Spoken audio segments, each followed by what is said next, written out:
Hello friends, welcome to our channel. இந்த video எதுக்காக அப்படின்னா, நிறைய பேர் வந்து கமெண்ட்ஸில் வந்துட்டு எப்படி ப்ரிப்பேர் பண்ணுறது கைட் பண்ணுங்கள் அப்படின்னு சொல்லி கேட்டிருந்தீங்க. நான் வந்து ஜாப் ஜாயின் பண்ணிட்டேன். ஸோ ஜாயின் பண்ணி 2 வீக்ஸ் ஆச்சு. எனக்கு போஸ்டிங் வந்து திருப்பூரில் தான் போட்டிருக்காங்க.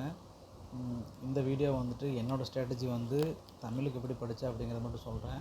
ஸோ எல்லாத்தையும் வந்து ஒரே வீடியோவில் சொல்ல முடியாது. ஸோ தமிழுக்கான என்னோடய ஸ்ட்ராட்டஜி மட்டும் உங்களுக்கு சொல்கிறேன். தமிழ் எப்படி படிச்சிங்க அப்படின்னு என்னோடய ஸ்ட்ராட்டஜி வந்து உங்களுக்கு சொல்கிறேன். இப்படி தான் படிச்சிங்களா அப்படின்னு யோசிக்காதீங்க. நான் இப்படி தான் படித்தேன். இப்படி படித்தா தான் வந்து லாங் டைம் வந்து உங்களுக்கு மெமரியில் இருக்கும். ஸோ நீங்கள் வந்து எப்படி படிக்கணும் அப்படிங்கிறத வந்துட்டு நான் சொல்கிறேன். தமிழ் வந்துட்டு ஃபஸ்ட்டு ப்ரிப்பரேஷன் ஸ்டார்ட் பண்ணுறதுக்கு வந்துட்டு ஃபஸ்ட்டு வந்து புக்ஸை கலெக்ட் பண்ணிக்கோங்க. புக்ஸ் வந்து பார்த்திங்க அப்படின்னா நியூ புக்ஸ் வந்துட்டு 6th-12th வரைக்கும் கலெக்ட் பண்ணிக்கோங்க. அதே மாதிரி வந்து ஓல்டு புக்ஸ் வந்து சமச்சீர் புக்ஸ் வந்துட்டு 6th-12th வரைக்கும் கலெக்ட் பண்ணிக்கோங்க. தென் சிறப்பு தமிழ் புக்கும் கலெக்ட் பண்ணி வச்சுக்கோங்க. அப்புறம் வந்துட்டு 2003-4 எடிஷன் வந்து கொடுத்துருப்பாங்க. அந்த பழைய புக்கும் வந்துட்டு உங்களுக்கு பிடிஎஃபாக கூட நான் இலக்கணம் மட்டும் கன்வெர்ட் பண்ணி உங்களுக்கு டெலிகிராம் சேனல் அப்லோட் பண்ணியிருப்பேன். முடிஞ்சால் அதையும் கூட பார்த்துக்கோங்க, ரொம்ப யூஸ்ஃபுல்லாக இருக்கும். அப்புறம் வந்துட்டு எக்ஸ்ட்ரா சோர்ஸஸ்ன்னு சொல்லிட்டு உங்களுக்கு டெலிகிராமில் வந்து பின் பண்ணி வச்சுருப்பேன். அதுதான் வந்து இப்போ ரீசெண்ட் எக்ஸாமில் கேட்கக்கூடிய கொஸ்டினோட சோர்ஸஸ். அதுலேருந்து உங்களால் முடிஞ்ச அளவுக்கு வந்து நோட்ஸ் எடுத்துக்கோங்க. பிடிஎஃபாக போட முடிஞ்சவங்க பிடிஎஃபாக போட்டு நீங்கள் மார்க் பண்ணி படிச்சுக்கோங்க. ஸோ இதில் வந்துட்டு என்னோடய ப்ரிப்பரேஷன் எப்படி இருக்கும் அப்படின்னா, நான் வந்துட்டு ரொம்ப இம்பார்ட்டன்ஸ் கொடுக்குறது வந்துட்டு உரைநடையை விட செய்யுளுக்கு தான் ரொம்ப இம்பார்ட்டன்ஸ் கொடுத்து படிப்பேன். ஏன்னா கொஸ்டினுமே உங்களுக்கு வந்து செய்யுள் பேஸ்டு தான் கேட்பாங்க. முதல்ல கேட்குற மாதிரி உரைநடையில் ரொம்ப அதிகமான கொஸ்டின்ஸ்லாம் கேட்க மாட்டாங்க. இப்போ வந்து இலக்கியத்துக்கான வெயிட்டேஜ் கம்மி பண்ணிட்டாங்க அப்படிங்கிறதுனால மேக்ஸிமம் உங்களுக்கு வந்துட்டு இலக்கியம் வந்து 15 கொஸ்டின் தான் வரும். மீதி 85 கொஸ்டின் வந்து பார்த்திங்க அப்படின்னா உங்களுக்கு வந்து செய்யுள் பகுதியிலேருந்து தான் வரும். அது சொற்பொருளாக இருக்கலாம், அல்லது அந்த லைனை வச்சு கொஸ்டின் கேட்கலாம், இல்லை வேறு எந்த வேணால் கொஸ்டின் கேட்கலாம். ஸோ இது நீங்கள் படிக்கிறது வந்து எப்படி படிக்கணும் அப்படின்னா, ரொம்ப வந்துட்டு இம்பார்ட்டன்ஸ் வந்து கொடுக்குறது வந்து செய்யுள் பகுதி கொடுத்து படிங்க. நான் வந்து எப்படி படிப்பேன் அப்படின்னா, ஃபார் எக்ஸாம்பிள் வந்துட்டு இப்போ மணிமேகலை ஒரு பாடல் எடுக்கிறோம் அப்படின்னா அதை எடுத்தோம் அப்படின்னா, இப்போ 9th புக்கில் இருக்குது அப்படின்னா நான் வந்துட்டு இம்பார்ட்டன்ஸ் கொடுக்குறது வந்து செய்யுள் பகுதிக்கு தான். அதில் வந்து பார்த்திங்கன்னா அந்த பாட்டு வந்துட்டு மெய்த்திறம் வழக்கு நண்பொருள் வீடென்னும் இத்திரம் தத்தம் இயல்பினில் காட்டும் அமையக்கணக்கரும் சமயக்கணக்கரும் தந்துரை போகிய அமையக்கணக்கரும் அகலாராகி கரந்துரு எய்திய கடவுளாளரும் பரந்தொருங்கீடிய பாடை மாக்களும் ஐம்பெருங்குழுவும் மென்பெயராயும் வந்துருங்குழி வான்பதி தன்னுள் அப்படின்னு சொல்லி ஒரு இது கொடுத்துருப்பாங்க. இதை வந்து பார்த்த உடனே நான் வந்து மனப்பாடம் பண்ணிடக்கூடாது. இதுக்கு என்ன மீனிங் அப்படிங்கிறத தெரிஞ்சு தான் படிக்கணும். நான் வந்து புக்ஸில் எழுதி வச்சுருப்பேன். ஸோ அதை வச்சு தான் பேஸ் பண்ணி தான் படிப்பேன். ஸோ இது ரொம்ப நாள் ஆச்சு பார்த்து அப்படிங்கிறனால எனக்கு வந்து மெமரியாக இல்லை. ஸோ கொஞ்சம் மறந்துருக்கேன்.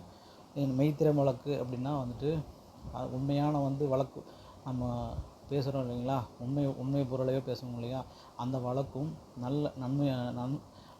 நன்பொருள் அப்படின்னா நம்ம நன்மை தரக்கூடிய பொருட்கள், வீடுனா வீடு பேர் எல்லாத்தையும் வந்து தம்முடைய இயல்பினில் காட்டக்கூடிய சமய தத்துவவாதிகள் இருக்கிற இடமும், அப்புறம் வந்துட்டு அவரோட இயல்பில் காட்டுற சமய தத்துவவாதிகளும், அப்புறம் வந்துட்டு தந்துரை போகிய தம்முடைய துறையில் வந்து போகிய அப்படின்னு சொன்னால் சிறந்து விளங்கக்கூடிய அமையக்கணக்கர்னு சொல்லலாம். அதாவது வந்து காலத்தை கணிச்சு ஜோதிடம் சொல்லுவாங்க இல்லையா, அவங்களும் அகலாராகினா அந்த இடத்த விட்டு நீங்காமல் அங்கேயே இருக்கக்கூடிய, அதாவது அந்த நகரிலேயே இருக்கக்கூடியவங்களும், அப்புறம் வந்துட்டு பார்த்திங்கன்னா கரந்துரு எய்திய கடவுளாளரும் அப்படின்னா, கரந்துரு அப்படின்னா உருவத்தை கரத்தல் அப்படிங்கிறது மறைத்தல் அப்படி சொல்லுவாங்க.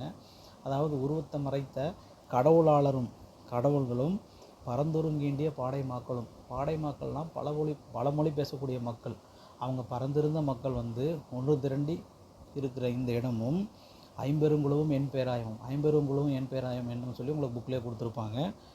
வந்துருங்குழி வான்பதி தன்னுள் அப்படின்னா எல்லாரும் வந்து ஒன்று கூடி இருக்கக்கூடிய வான்பதி அப்படின்னா வானுலகம் போன்ற இந்த நகரத்துள் அப்படின்னு சொல்லி முடியும்.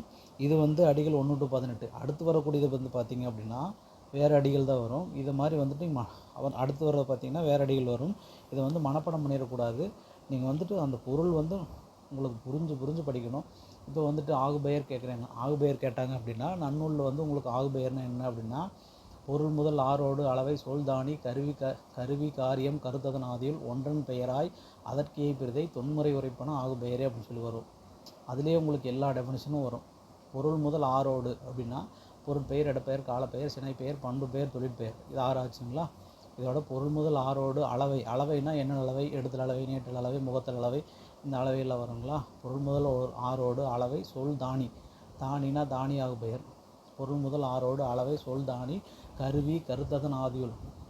கருவி கருத்ததன் ஆதியுள்னா கருவி பொருள் சரி கருத்தாவாகு பெயர், கருவியாக பெயர், கருத்தாவாகு பெயர் வருங்களா. பொருள் முதல் ஆறோடு அளவை சொல் தானி கருவி கருத்ததன் ஆதியுள் ஒன்றன் பெயரால். ஒன்றன் பெயர் ஒரு பெயரை வச்சு இன்னொன்று அதுக்கு சம்மந்தமான இன்னொன்னை அதற்கே பிரிதை தொன்முறை உரைப்பன ஆகு பெயரே. அப்படின்னா பழங்காலம் தொட்டு இதைத்தான் சொல்லி வருது. அதாவது ஒன்றன் பெயரால் இன்னொன்றை சுட்டி காட்டக்கூடியது தான் ஆகு பெயர் அப்படிங்கிறது நன்னூல் மூலயமா நமக்கு தெரிஞ்சுக்கும். இதுதான் வந்துட்டு நம்ம டீட்டெயிலாக படிக்கணும் அப்படிங்கிறது. நெக்ஸ்ட்டு வந்து பார்த்திங்க அப்படின்னா கொஷின் கேட்பாங்க. அடுதல் அப்படின்னு ஒரு கொஷின் கேட்டாங்கன்னா கூட உங்களுக்கு வந்து பாட்டு ஞாபகம் வரணும். அப்போ தான் வந்துட்டு உங்களுக்கு வந்து இது நீங்கள் போட முடியும். ஒருவனை ஒருவன் அடுதலும் தொலைதலும் பொதுவதன்று இவ்வுலகத்து இயற்கை அப்படிங்கிறது உங்களுக்கு ஞாபகம் வந்துச்சுன்னா அடுதல்னா என்ன அப்படின்னா இந்த உலகத்தில் ஒருவனை ஒருத்தன் வெற்றி கொள்ளுதல் அல்லது தோக்கடிக்கிறது அல்லது கொல்லறது இந்த மாதிரிங்கிறது. அதாவது மன்னர்கள் சொல்லுவாங்க ஒருத்தனை ஜெயிக்கிறது அப்படிங்கிறது வந்து உலகத்து இயற்கை தான் அப்படிங்கிறத சொல்லுவாங்க. அதுதான் வந்து அடுதல் அப்படிங்கும்.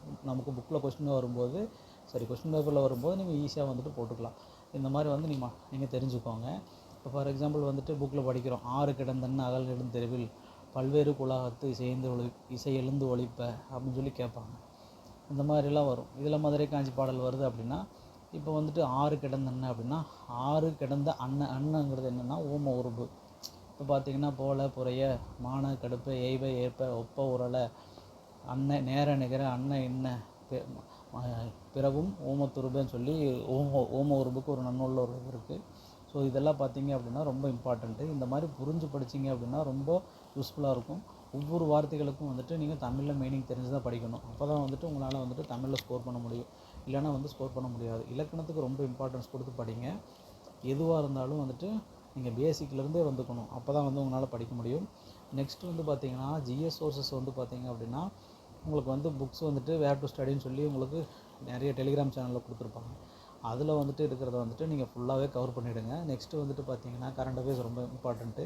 ஸோ அதுக்கு வந்து பார்த்தீங்கன்னா Dinamani, Hindu Tamil and English Hindu follow பண்ணுறதுனா ஃபாலோ பண்ணுங்கள்.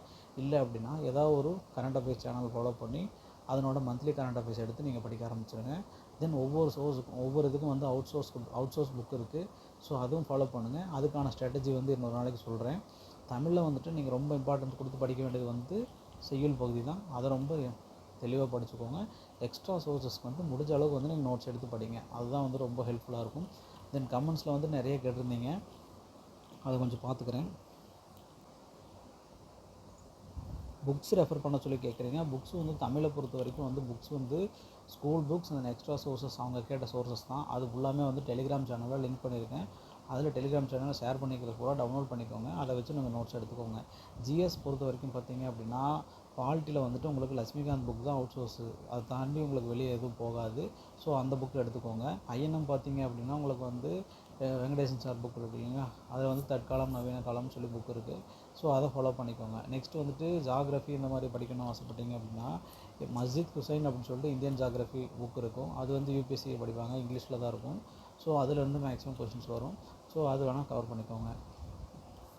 யூனிட் 6 பார்த்தீங்க அப்படின்னா நீங்கள் வந்து மேக்ஸிமம் திருக்குறள் பேஸ்டு கொஸ்டின்ஸ் தான் நமக்கு வரும். ஸோ திருக்குறள் வந்துட்டு டெய்லியும் ஒரு அதிகாரம் அல்லது 2 அதிகாரம் ஃபாலோ பண்ணுங்கள். 10 வந்துட்டு காலையில் ஒரு 10, ஈவினிங் ஒரு 10 வந்துட்டு நீங்கள் ஓரளவுக்கு படிச்சிட்டிங்க அப்படின்னா சீக்கிரமே உங்களுக்கு திருக்குறள் கவர் ஆயிரும். இப்போ வந்து நடுவிகந்தாம் அப்படின்னு சொல்லி பிரித்தெழுத சொல்லுவாங்க. அது வந்து உங்களுக்கு தெரியல அப்படின்னா ரொம்ப கஷ்டம். ஸோ திருக்குறள் படிச்சிருந்தீங்க அப்படின்னா அன்றே தரினும் நடுவிகந்தாம் ஆக்கத்தை அன்றே ஒளிய விடல் அப்படின்னு சொல்லி ஒரு திருக்குறள் இருக்கும். அப்போ இதை படிச்சிருந்தீங்க அப்படின்னா நன்மையே கொடுத்தாலும் நடுவுநிலை தவறி நமக்கு கிடைக்கக்கூடிய பொருளை வந்து நம்ம ஒதுக்கி தள்ளிடணும் அப்படிங்கிறது தான் அந்த குறளோட மீனிங். ஸோ அது வந்து உங்களுக்கு நடுவிகந்தாம்ங்கிறது வந்து அங்கே தான் உங்களுக்கு தெரிய வரும். ஸோ நீங்கள் கேள்விப்படாத வார்த்தையாக இருந்துச்சுன்னா அது எக்ஸாம்பிள் போகும்போது உங்களுக்கு வந்துட்டு ரொம்ப ரஃப்பாக இருக்கும். ஸோ இந்த மாதிரி ப்ரிப்பேர் பண்ணுங்கள். உங்களுக்கு வந்து டீட்டெயிலாக வேணும்னா ஒரு நாளைக்கு வந்துட்டு உங்களுக்கு லைவ் செஷனாக கொடுக்குறேன். அது மேபி சாட்டர்டே சண்டே இருந்தால் உங்களுக்கு கொடுக்குறேன். கண்டிப்பாக உங்களுக்கு இன்ஃபார்ம் பண்ணுறேன். நல்லா படிங்க. தேங்க்யூ.